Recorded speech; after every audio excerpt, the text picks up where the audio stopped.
Press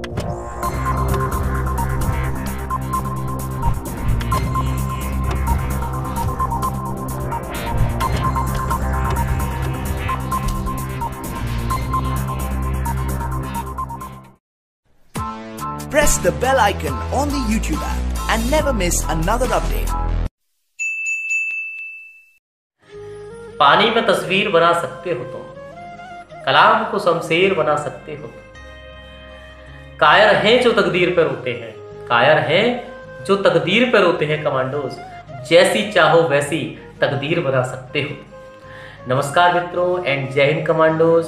मैं योगी Dhakre वाइराज defence classes channel पर आपका हार्दिक अभिनंदन और स्वागत करता हूं और आशा करता हूं कमांडोज आप सभी अच्छे से मेहनत कर रहे होंगे और अपने आगामी एग्जामों के लिए जी जान लगा रहे होंगे। कमांडोज मैं भी आपके लिए जितना भरसक प्रयास हो रहा है उतना और ज़्यादा करने का प्रयास कर रहा हूं और अच्छे से अच्छे आपको मटेरियल देने की कोशिश करूंगा और देता भी रहूँगा। कमांडोज लॉकडाउन का विशेषतः पालन करें, कानून को मानें और उन लोगों की सहायता करें जिन लोगों को आपकी ज़रूरत है। तो कमांडोज अगर आपसे कोई ये कहे कि आपकी परछाई, आपका स्पर्श, आपकी आवाज़ हमें पवित्र कर देती है, हम आपको अपने साथ पढ़ने नहीं देंगे, हम आपको अपने साथ खेलने नहीं देंगे, हम आपके साथ अपने बुक्स, भोजन शेयर नहीं करेंगे, तो सोचो आपके ऊपर क्या बीतेगा। जी हाँ, मैं बात कर रहा हूँ उस बालक भीवा की, उस भीम सकपाल की, जिसने बचपन से ही सामाजिक और जातिगत दंशों को झेला। बचपन से लेकर जीवन भर उन्होंने इन जातिगत दंशों को झेला, जिन्हें इसलिए पीटा जाता था कि वो एक कुएं से पानी पीते थे। उन्हें इसीलिए प्रताड़ित और शर्मसार किया जाता था क्योंकि वो बिना बताए किसी गाड़ी में बैठ जाते थे। उन्हें इसीलिए बेइज्जत किया जाता था कि वो आम बच्चों के साथ बैठ के भोजन और किताबें शेयर करते थे। कमांडोज हम 21वीं सदी के भारत में जी रहे हैं। उस 21वीं सदी के भारत में जी रहे हैं जिसमें भारत विश्व गुरु होने के सपने देख रहा है। ये सारी बातें 21वीं सदी के उन युवाओं को अगर सुनाई जाएं तो वास्तव में उनका हृदय व्यथित और कुलित हो जाएगा। कुरीतियों के कुप्रभावों से जब उनका परिचय कराया जाए तो वास्तव में वो उनका दिल झकझोर जाएगा। जहां भारत वास्तव में विश्व गुरु होने के सपने देख रहा है, वहीं एक भारत इन जातिगत बेड़ियों के दंशों में सिसक रहा है। जब तक हम मानसिक रूप से स्वस्थ नहीं होंगे कमांडोज, जब तक हम मानसिक रूप से स्वस्थ नहीं होंगे, वास्तव में इस भारत का कुछ नहीं हो सकता। इसका अवश्य एक ही रास्ता है कि आप शिक्षित हो, संघर्षशील, संगठित हो, स्वतंत्र, समानता और भाईचारे की भावना को प्रेषित कर अगर आप वास्तव में मेहनत करें, जी जान लगाएं, तो आप वास्तव में सामाजिक परिवर्तन को अपने राष्ट्र में कर सकते हैं। इन सब उपरोक्त विधानों को लेकर के अगर चलें तो भारत को नए आयामों और बुलंदियों पर अग्रसर कर सकते हैं, प्रेषित कर सकते हैं। तो आइए कमांडोज ऐसे ही एक महान व्यक्तित्व के बारे में आज पढ़ते हैं जो कि आपके कॉम्पिटिटिव एग्जामों के लिए बहुत ही महत्वपूर्ण टॉपिक है। कई एग्जामों में विशेषतः आता है। पढ़ने से पहले कमांडोज वीडियो को सब्सक्राइब करा करें, लाइक किया करें, शेयर किया करें और ज़्यादा से ज़्यादा उन लोगों तक पहुँचाया करें जो इन चीज़ों से वंचित हैं, पूरा ज्ञान नहीं मिल पा रहा है, पूरी नॉलेज नहीं मिल पा रही है, उन लोगों तक जरूर पहुंचाएं। बस यही आपका मेरे लिए दुलार और स्नेह है। तो कमांडोज आइए आज पढ़ते हैं डॉक्टर B.R. अम्बेडकर जी के बारे में।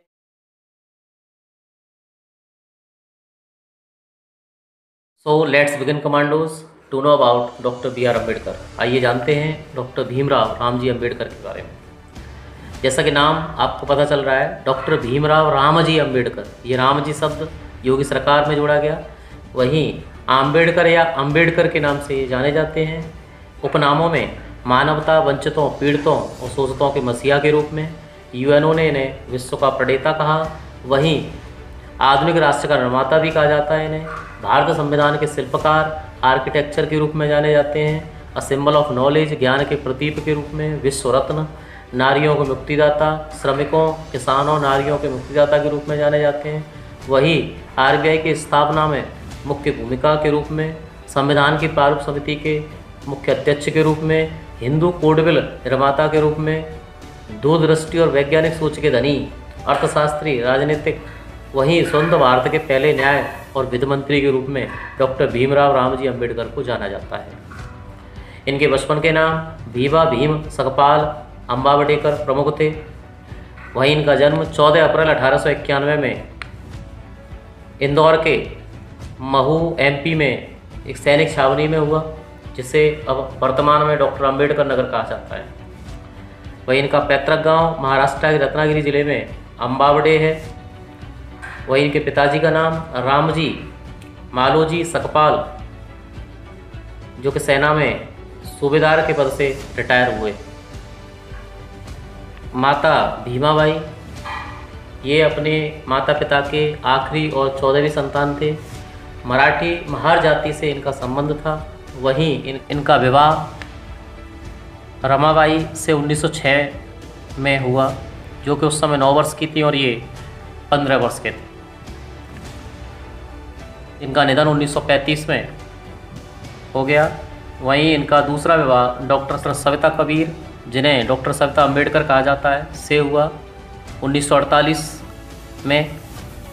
वहीं डॉक्टर सविता अम्बेडकर का निधन 2003 में हो गया। वहीं डॉक्टर बी आर अम्बेडकर का निधन 6 दिसंबर 1956 में हुआ। अब बात करते हैं इनकी शिक्षा की। सतारा में 7 नवंबर 1900 में अंग्रेजी की प्रथम कक्षा में इनका प्रवेश एक गवर्नमेंट हाई स्कूल में कराया गया, जिसे अब वर्तमान में प्रताप सिंह हाई स्कूल कहा जाता है। प्रतिवर्ष महाराष्ट्र सरकार इस दिन को विद्यार्थी दिवस के रूप में सेलिब्रेट करती है।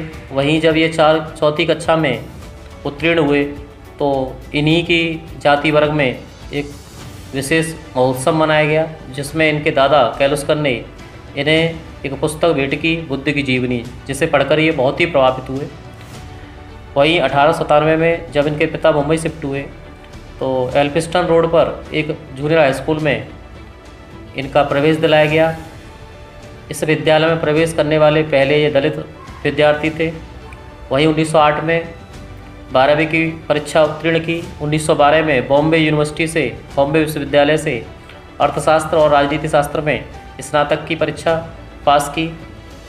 इनकी प्रतिभा से प्रभावित होकर बड़ौदा के गायकवाड़ सयाजीराव गायकवाड़ ने 25 रुपये प्रतिमासिक छात्रवृत्ति की घोषणा की। गायकवाड़ के इस कार्य से इन्हें उम्मीद मिली और इस छात्रवृत्ति से ये अपनी शिक्षा को सुचारू रूप से चलाने में कायम रहे। 1913 में यूएसए कोलंबिया यूनिवर्सिटी में दाखिला लिया। वहीं से अर्थशास्त्र, समाजशास्त्र, इतिहास, दर्शन शास्त्र में एमए किया। वहीं इनकी मुलाकात एक पारसी मित्र नवल भातेना से हुई, जिसने इनका बहुत ही ज़्यादा साथ दिया। 1916-17 में लंदन ऑफ इकोनॉमिक्स से इन्हें डॉक्टरेट की उपाधि मिली, जो कि पहली उपाधि थी जो किसी विद्यार्थी को मिली थी। इस उपाधि को लेने के लिए तमाम तरह के ज्ञानी लोग उन्होंने बहुत प्रयास करते हैं, बड़ी मुश्किल से ये उपाधि मिलती है। तो वहीं लंदन ऑफ इकोनॉमिक्स ने इन्हें number 1 scholar in the world कहा, इस उपाधि से विभूषित किया। वहीं जब ये वापस लौटे तो गायकवाड़ के यहाँ रक्षा मंत्री के पद पर नियुक्त हुए, परंतु जाति भेदभाव से इन्होंने यहाँ से भी ये नौकरी छोड़ दी और एक ट्यूटर के तौर पर कार्य करना शुरू कर दिया। जातिवाद के दंश ने इन्हें इतना प्रभावित किया कि इन्होंने एक शिक्षक परामर्श लेखाकार के रूप में कार्य किया, परंतु अत्यधिक भेदभाव होने के कारण ये इन सब में विफल रहे। बताया जाता है इन्हें 9 भाषाओं का ज्ञान था। 1918 में सिडनेम कॉलेज और मुंबई में राजनीतिक अर्थशास्त्र के प्रोफेसर के रूप में नियुक्त हुए, परंतु भेदभाव से यहाँ से भी इन्होंने ये जॉब छोड़ दी। भारत सरकार एक्ट 1919 में दलित व अन्य समुदाय के लिए पृथक निर्वाचन और आरक्षण की बात कही। 1921 में विज्ञान में MSc 1922 में बैरिस्ट्री की उपाधि से बार हाई कोर्ट में जाने वाले पहले भारतीय बने। 1923 में अर्थशास्त्र से DSc की और तमाम तरह के शोध पत्र जारी किए। वहीं प्रमुख पत्रिका और समाचार पत्रों की अगर हम बात करें, क्योंकि ये इतने क्षुब्ध हो चुके थे जातिवाद से, तो इन्होंने अपने पत्रिका और समाचार पत्र के माध्यम से लोगों को अत्यधिक जागरूक किया। वहीं उनमें सबसे मुख्य मूक नायक डम्ब हीरो 1920 में प्रकाशित किया गया, बहिष्कृत भारत 1927 में प्रकाशित किया गया, समता, प्रबुद्ध भारत और जनता इनकी प्रमुख पत्रिका और समाचार पत्रों में से एक हैं। वहीं सामाजिक संगठनों में बहिष्कृत हितकारिणी महासभा की स्थापना की 1924 में, जिसके ये मुख्य अध्यक्ष थे। समता सैनिक दल का गठन किया। वहीं धार्मिक संगठनों में देखें तो भारतीय बौद्ध महासभा का आयोजन किया। सामाजिक बहिष्कारों में 1927 में मनुस्मृति का अध्ययन किया, जिसके लिए प्रतिवर्ष 25 दिसंबर को यह जातिवर्ग मनुस्मृति अध्ययन के रूप में मनाता है। कालाराम मंदिर सत्याग्रह 1930 में किया, जिसमें लगभग 15,000 स्वयंसेवकों के साथ इन्होंने कालाराम मंदिर पर चढ़ाई की, परंतु पटों के द्वार पहले ही बंद कर दिए गए। कालाराम मंदिर सत्याग्रह विशेषकर अछूतों को मंदिर में प्रवेश न करने के कारण इन्होंने ये चलाया। वहीं महाड़ शहर में पानी, अछूतों और दलितों को पानी नहीं पीने दिया जाता था, इसीलिए महाड़ शहर में चवदार तालाब सत्याग्रह किया। पार्टी अनुसूचित जाति महासंघ की स्थापना की 1942 में। स्वतंत्र लेबर पार्टी 1936 में बनाई। भारतीय रिपब्लिकन पार्टी 1956 में बनाई। वहीं क्योंकि इतने ये व्यथित हो चुके थे, इतने प्रताड़ित हो चुके थे कि इन्होंने एक बार तो ये कथन कह दिया कि मैं जन्मा हिंदू धर्म में हूँ परंतु मरूंगा दूसरे धर्म में। सामाजिक कुरीतियों से व्यथित होकर इन्होंने एक नए धर्म को अपनाया, बौद्ध धर्म को 1956 में अपनाया, जिसकी दीक्षा चंद्रमणि से ली 14 अक्टूबर 1956 को। क्योंकि इन्हें स्वतंत्र, समानता और भाईचारे की भावना विकसित करनी थी, इसीलिए इन्होंने एक नए धर्म को अपनाया। और आज भी दीक्षा भूमि नागपुर में स्थित है, जहाँ करोड़ों हजारों लोग पहुँचते हैं। पुरस्कार अगर देखें तो श्रीलंका में इन्होंने कई बौद्ध महासभाओं में भाग लिया, इसीलिए इन्हें 1956 में बोधिसत्व पुरस्कार से सम्मानित किया गया। 1990 में भारत सरकार ने सर्वोच्च नागरिक पुरस्कार भारत रत्न से इन्हें सम्मानित किया। वहीं ग्रेटेस्ट इंडियन 2012 में यह पुरस्कार इन्हें मिला। वहीं अगर पुस्तकों की बात करें तो पाकिस्तान पर विचार, रुपये की समस्या, उद्धव और समाधान, जाति का उच्छेद, बुद्ध और उनका धम्म, मनुशूद्र, शूद्र कौन थे नामक तमाम तरह की महत्वपूर्ण पुस्तकों को इन्होंने लिखा। आज भी बताया जाता है कि इनका राजगृह, जो इनका निजी घर था, उसमें लगभग 50,000 से भी अधिक किताबें हैं, जो एक सबसे बड़ा निजी पुस्तकालय है। इन्होंने अपनी आत्मकथा वेटिंग फॉर वीज़ा में कई प्रकार की अपनी परेशानियों को वर्णित किया। सम्मेलन, गोलमेज सम्मेलन में भाग लिया। राउंड टेबल कॉन्फ्रेंस जो लंदन में आयोजित की गई थी, और उस समय तत्कालीन पीएम, इंग्लैंड के पीएम रैमजे मैकडोनाल्ड थे। जॉर्ज पंचम ने इसको उद्घाटन किया। वहीं 3 गोलमेज सम्मेलन हुए, 1930, 1931 और 1932। तीनों गोलमेज सम्मेलनों में भाग लेने वाले एकमात्र भारतीय डॉक्टर BR अम्बेडकर थे, जिनमें से दूसरे में महात्मा गांधी ने भाग लिया।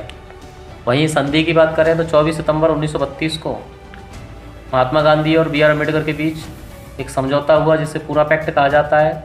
यरवदा जेल में महात्मा गांधी ने ये समझौता किया, क्योंकि BR अम्बेडकर दलितों के लिए अलग से पृथक निर्वाचन की बात पर जोर दे रहे थे। इससे गांधी जी व्यथित थे और उन्होंने आमरण अनशन की बात कह दी, और इतने ज़्यादा प्रताड़ित हो गए कि लोगों ने BR अम्बेडकर को अत्यधिक समझाया, तो मजबूरन BR अम्बेडकर को पूरा पैक्ट करना पड़ा, जिसमें दलितों के लिए 71 से 148 सीटें आरक्षित की गई, अर्थात 18% वृद्धि कर दी गई।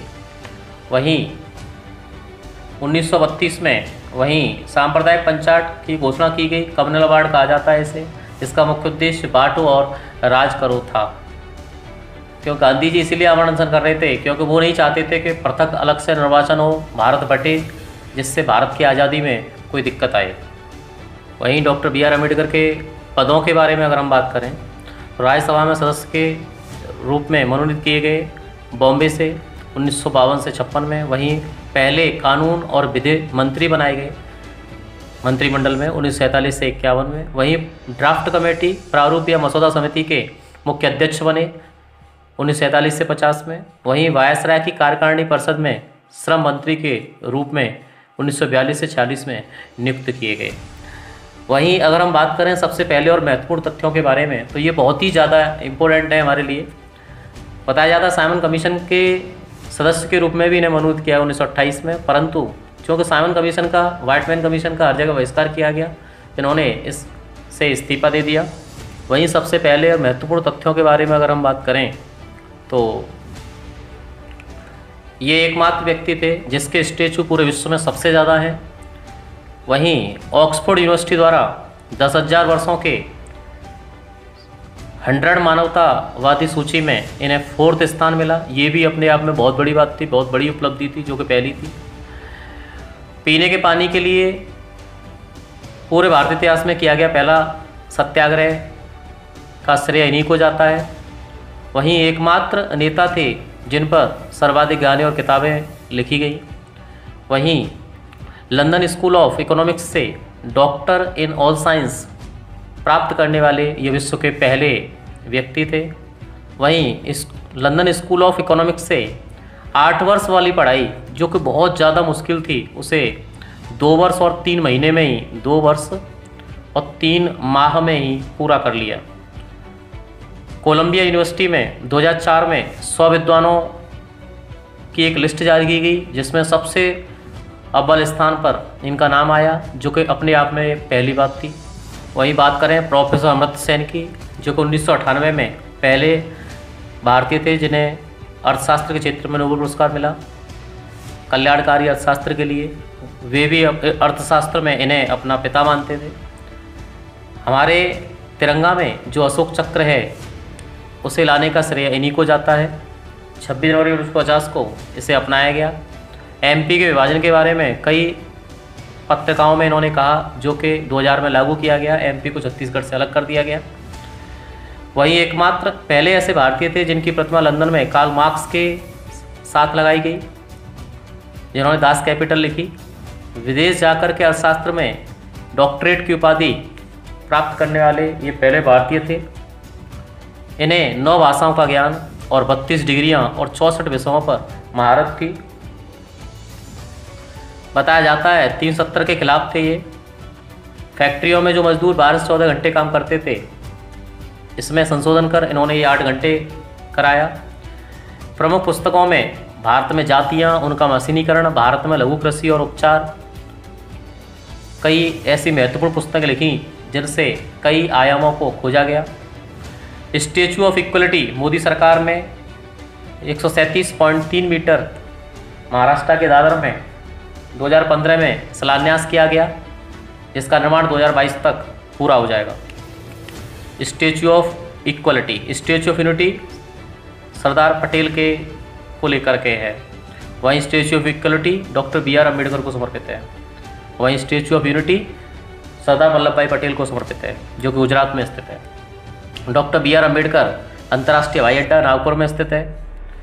वहीं डॉक्टर BR अम्बेडकर विश्वविद्यालय लखनऊ में स्थित है। बाबा साहब अम्बेडकर विश्वविद्यालय लखनऊ में स्थित है। वहीं doctor BR Ambedkar university Agra में भी स्थित है। वहीं एक भीम ऐप को लॉन्च किया गया, जिसकी full form Bharat interface for money थी 30 दिसंबर 2016 को। डॉक्टर BR अम्बेडकर ने ही आर्टिकल 32 में उसे संविधान की आत्मा कहा। वहीं 14 अप्रैल को उनकी जन्मतिथि को, उनकी जयंती को समानता या ज्ञान दिवस के रूप में प्रतिवर्ष सेलिब्रेट किया जाता है। वहीं बताया जाता है 125वीं जयंती पर गूगल ने इनका डूडल बना करके इनको सच्ची श्रद्धांजलि दी। वहीं कमांडोज बाबा साहब ने डैम बनवाने, नोटबंदी जैसे आर्थिक मूल्यों के विकास, स्वतंत्रता, समानता, भाईचारे पर विशेष जोर दिया। आज भी उनके तमाम तरह के शोध पत्रों में, तमाम तरह के अर्थशास्त्रिक विचार, राजनीतिक विचार आज भी उपलब्ध हैं। अगर उन्हें आज भी अगर पढ़ा जाए तो हमारे बहुत से कार्यों को सुगमता मिल सकती है। अगर आप वास्तव में कुछ करना चाहते हो तो बस education is the best tool. Education ही सबसे बड़ा वो हथियार है जिसके बल पर आप कुछ भी कर सकते हो। आत्मवत सर्वभूतेषु के सिद्धांत पर चलना चाहिए। बाबा साहब ने कभी भी पीछे मुड़ के नहीं देखा, हमेशा मेहनत करते रहे, अपने समाज के लिए मेहनत करते रहे। उन्हें किसी ने दलित कहा, किसी ने शूद्र कहा, किसी ने अतिशूद्र कहा, किसी ने अछूत कहा, परंतु उन्होंने पीछे मुड़कर कभी उन्हें जवाब नहीं दिया। बस पढ़ते गए, पढ़ते गए, पढ़ते गए और इतने पढ़े कि उन्हें कोई आज तक छू नहीं पाया। कमांडोज, आज हमने doctor B are Ambedkar ji के समस्त जीवनी को पढ़ा, उनके समस्त उपलब्धियों को पढ़ा, जो कि हमारे एग्ज़ाम की दृष्टि से बहुत ही महत्वपूर्ण है, बहुत ही ज़्यादा इम्पोर्टेंट है। तो इनको एक एक करके वीडियो को पॉज कर करके ढंग से पढ़ें, अच्छी तरह से मेहनत करें। वास्तव में इन व्यक्तित्वों से आपको बहुत कुछ सीखना चाहिए। अंत में मैं यही कहना चाहूँगा, न हम सफ़र न किसी हम नसी से निकलेगा, हमारे पाँव का कांटा कमांडोज हम ही से निकलेगा। तो हमेशा ध्यान रखो, मेहनत करो, जी जान से। मेहनत कभी खाली नहीं जाती। और जैसा कि हमारे बुजुर्ग कहते हैं कि लगी बहुत बुरी होती है, तो बस अपनी मेहनत करो, बस परिणाम की चिंता मत करो, परिणाम आपका ज़बरदस्त होगा। कमांडोज, डे बाय डे आपके लिए बहुत सारा मटेरियल ले लेकर के आ रहा हूँ। तो बस कमांडोज, मेरा उत्साह डगमगाए नहीं और अच्छी हिम्मत मिले मुझे, तो प्लीज़ मेरी वीडियो को देखने के बाद या देखने से पहले लाइक, शेयर और सब्सक्राइब जरूर किया करें, जिससे मेरा उत्साह बढ़ेगा। यानी जितने लाइक और सब्सक्राइब उतना ही उत्साह। तो कमांडोज